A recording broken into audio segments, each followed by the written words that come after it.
বাংলাদেশ এবং আফ্রিকার আজকের ম্যাচ বাংলাদেশের জন্য এটা ডু অর ডাই ম্যাচ এবং একটা সুযোগ গ্রুপ চ্যাম্পিয়ন হয়ে যাওয়ার। আপনাদের কাছে কি মনে হয় আজকের ম্যাচে কে জিতবে? যারা জিতবে তারাই হচ্ছে গ্রুপ চ্যাম্পিয়ন। এমনিতেই হচ্ছে সাউথ আফ্রিকার গ্রুপ চ্যাম্পিয়ন হওয়ার কথা সবাই বলছে। তবে আজকের ম্যাচে মোড় ঘুরিয়ে দিতে পারে কারা? বলাররা।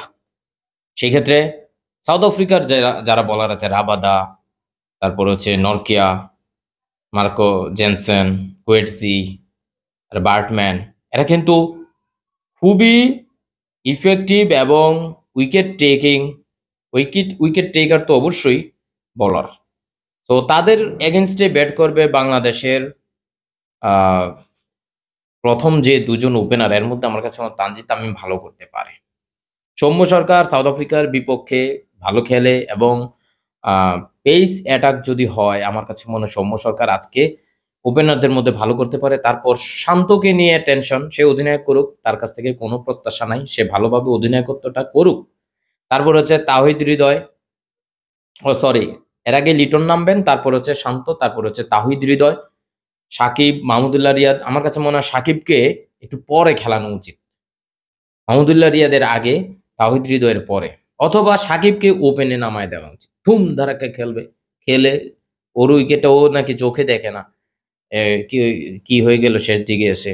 যাই হোক, তবে বাংলাদেশের ব্যাটিং স্তম্ভ, উইকেট পড়ুক না পড়ুক, বাংলাদেশের ব্যাটিং স্তম্ভ দুজন, তাহিদ হৃদয়, তারপর হচ্ছে মাহমুদুল্লাহ রিয়াদ। তবে মুশফিক যে ডিপেন্ডেবল ইনিংস খেলতো, সেটা লিটন কুমার দাস খেলার চেষ্টা করছেন, উইকেট টিকিয়ে রাখার চেষ্টা করছেন।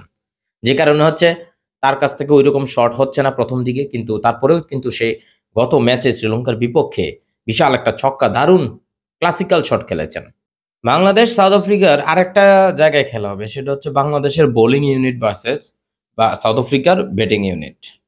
Quinton de Kock, Reeza Hendricks, Klaasen, killer Miller, Markram, Jansen, Tristan Stubbs, খুবই মারকুটে ব্যাটসম্যান এক একজন। তারপরেও এরা কিন্তু নেদারল্যান্ডের সাথে খুব বাজেভাবে হারতে যাচ্ছিল, কিন্তু শেষ পর্যন্ত কিলার মিলার জিতিয়েছে।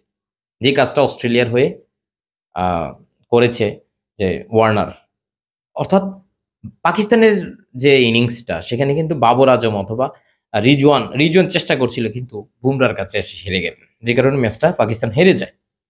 কিন্তু বাংলাদেশ আজকে হয়তো এই ধরনের লো স্কোরিং ম্যাচ যদি হয়, হয়তো বাংলাদেশ জিতেও যেতে পারে যদি পরে ব্যাট করে। প্রথমে ব্যাট করলে একটু সমস্যা আছে।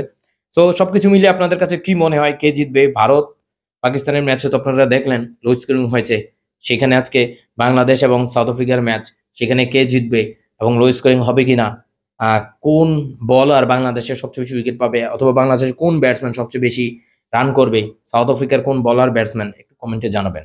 ধন্যবাদ।